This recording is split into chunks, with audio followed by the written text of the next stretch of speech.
E o caso do racismo, como é que ficou? Essa questão é uma questão muito importante. E aí há uma união, vamos dizer assim.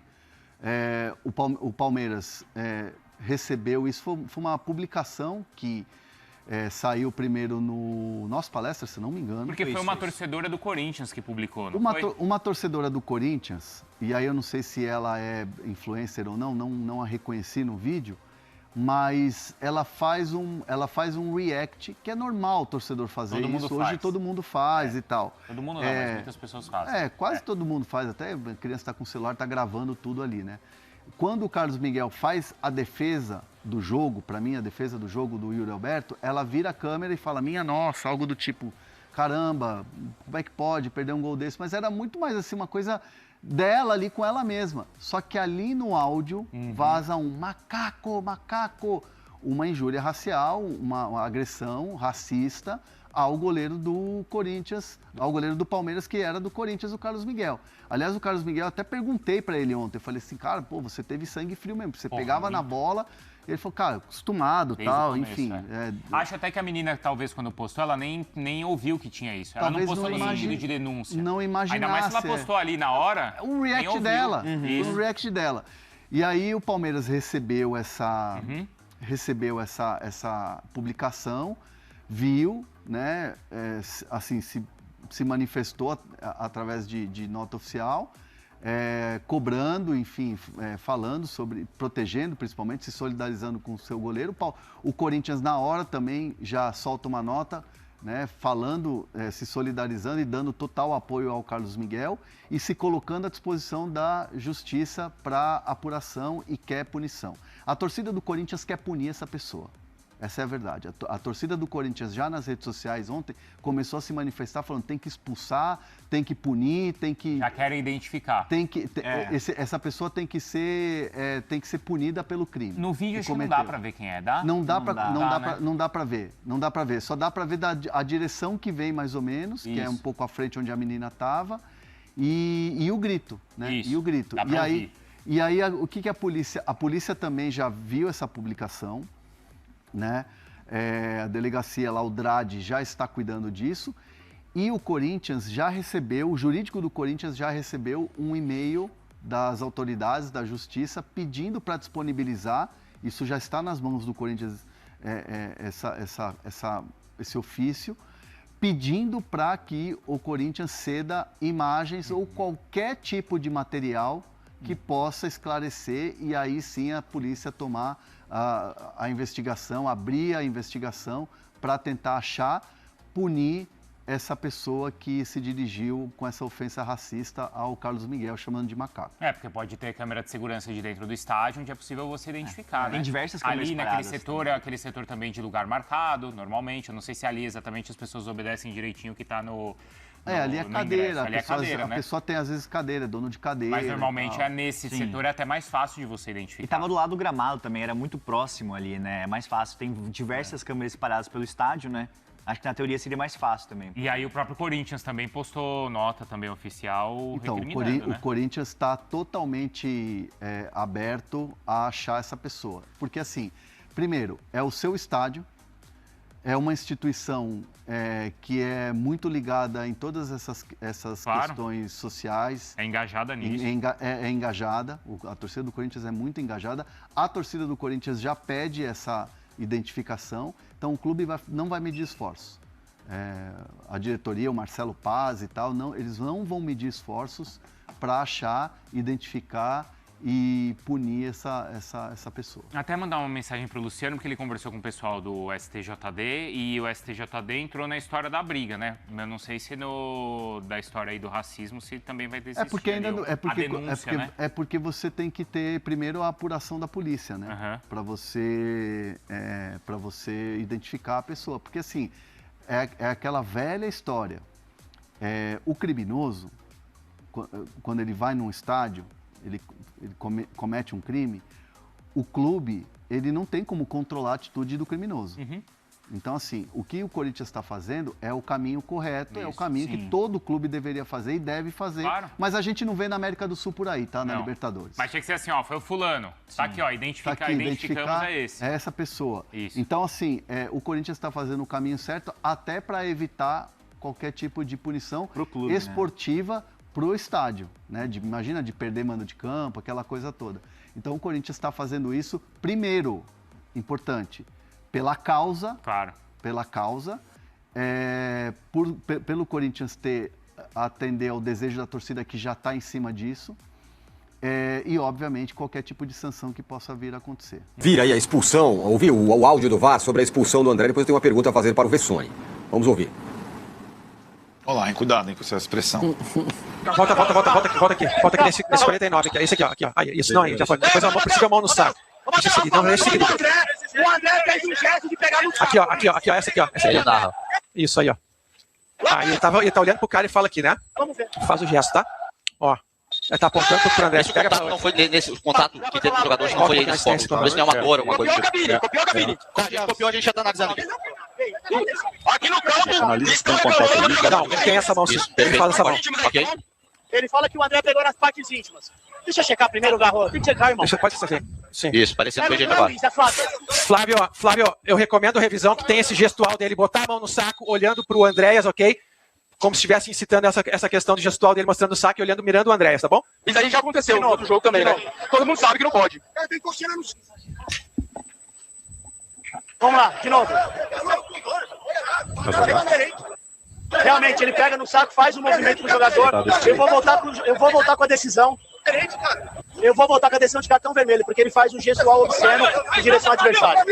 Após revisão, foi identificado que o jogador de branco faz um gesto obsceno para seu adversário. Portanto, a decisão final é cartão vermelho. 49. Eu vi lá. 49, tá? Só com Número 49. Tá aí, eu já peço desculpas aqui a todos que estão nos assistindo, que a gente ouviu a expressão mão aqui, depois a mão não sei aonde, tá o tempo todo, mas enfim, era o áudio do VAR e tá aqui. Está aí repetiu 200 mil vezes o gesto lá do André. Curioso que é dias depois do Alan fazer a mesma coisa, no mesmo time também ser expulso. Essa pergunta que eu faço pra você, não só sobre esse gesto em si, mas essa pressão da torcida lá, se vocês não ganharem, vai pegar a tua família, que aconteceu lá outro dia, deixou os jogadores do Corinthians meio loucões, assim, em campo. Agora a gente vai ter que ser macho aqui, porque senão a gente vai apanhar depois da torcida. Você acha que tem a ver? Porque o gesto que esse cara, que o André aí faz, tudo bem, é jovem e tal, mas...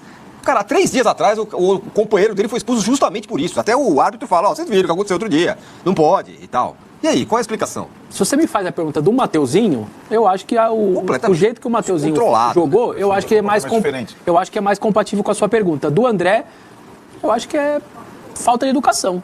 Pra mim, sei lá, não ter noção das coisas. É menos pilha e mais irresponsabilidade. É isso. Entendeu? Eu tô nessa daí. Não tem comando, né, cara? Não tem comando. Acontece uma vez, quantos dias? 10 dias depois? 10, 15 dias depois. E assim, do estádio, a palavra que talvez dê para definir é incredulidade. Assim, as pessoas falam, não é possível de novo. Isso não. Aí a hora que mostra no telão, você escuta até um frisson do estádio, falando, não é possível. E você percebe que ele quer fazer, ele meio que se arrepende e tenta dar o migué. Exatamente. Basicamente é isso que aconteceu no lance. Ele quer fazer o que ele fez. Aí ele percebe, se arrepende e tenta dar o migué, que estava arrumando ali a cueca, sei lá o que ele estava fazendo. Mas, cara, o gesto do Yuri, a reação do Yuri, do tipo, cara, você não fez isso. O Yuri também lamenta. E outra coisa que pra mim é muito claro, teve torcedor do Corinthians, não, porque foi exagerado, não foi igual ao do Alan. Sim, não foi assintoso igual ao do Alan, mas ele quis fazer. E prestem atenção no gesto do próprio jogador. Ele não reclama, ele não bota argumento, ele sabe que ele quis fazer e que ele fez. O próprio jogador, num ato completamente destemperado, inconsequente, imbecil, acabou deixando o time na mão. Basicamente foi isso. E aí, você tá num derby, o adversário é difícil, aí você fica com 10 jogadores porque o cara resolveu fazer isso, que o companheiro dele fez há 15, 20 dias. Olha, isso daí tem que ter punição, isso daí tem que ter cobrança. Você tá fora do jogo lá contra o Vitória, o Mateuzinho tá fora, o Pedro Milans tá fora aí por problema de tornozelo, talvez volte, talvez não. Nem lateral direito tem. Então é isso, mais 2 expulsões. Cara, é o tipo de coisa que não dá pra passar, cara. Não dá, você vai passando a mão na cabeça, daqui a pouco tem mais outra, e quando você vê, você vai perdendo o jogo, perdendo ponto, perdendo o jogo. O Corinthians estava bem no 11 contra 11, estava melhor em campo. Estava bem no jogo 11 contra 11. E aí depois muda tudo. Então, respondendo a sua pergunta, eu acho que pro Mateuzinho vale a sua pergunta, de pilha e tal. Esse não, eu acho que é mais responsabilidade do Cornão. Ainda me faltou eu dizer 2 coisas, se você me permite. Primeiro, O Abel foi suspenso, pegou 8 jogos, já cumpriu 3 agora, tem 5. O Palmeiras entrou com pedido de efeito suspensivo e o STJD negou o pedido, né?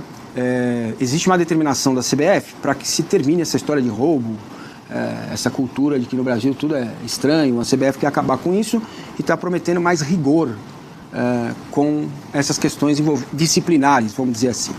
Muito bem, posto isso, um dos argumentos para punir o Abel foi usar a dublagem, a leitura labial de uma pessoa que faz muito bem, aliás, eu gosto muito dele. Gustavo Machado, nada contra o Gustavo Machado, certo? E ontem ele fez a leitura labial da confusão toda e o Diniz utilizou a mesma expressão que o Abel, seu cagão, né? A forma como o Diniz se dirige ao Bandeira e ali ao quarto árbitro, enfim, dando chilique também. Então, o que eu espero é a isonomia agora, que o STJD utilize essas imagens, utilize a fala para pedir ao menos explicações ao Diniz, tá bom? Então, se começou com o Abel Ferreira, a negação do efeito suspensivo, tudo bem. Efeito suspensivo, na verdade, dá uma sensação de impunidade, né? Porque o cara é punido, pega lá tantos jogos e no dia seguinte tá jogando, tá no banco, enfim. Então, se essa é uma regra daqui para frente, durante o campeonato, que seja para todo mundo, né? Então, acho que é importante que o STJD entre em cena agora, pegue lá a leitura labial, enquadre o seu Diniz em algum artigo, né? E faça valer a isonomia. Tem que ser para todo mundo. Ponto. Acho que só não dá para juntar maçã e banana, né? Uma coisa é o 14ª expulsão. Ele não ficou fora do derby por conta do efeito suspensivo. Ele ficou fora do derby porque ele foi expulso pela 14ª vez. Então... Não foi pela 14ª vez. Ele foi expulso porque a STJD utilizou a leitura labial de uma figura como vimos aqui e usou isso como argumento jurídico para suspender e condenar o técnico do Palmeiras. As 14 expulsões são fato corriqueiro. Mas isso deve ser punido. O relator utiliza o histórico do Abel para pedir o número então, de beleza. Ele utiliza o histórico argumentando que o Abel, com a suspensão simples automática, não mudou o seu comportamento. Foi essa...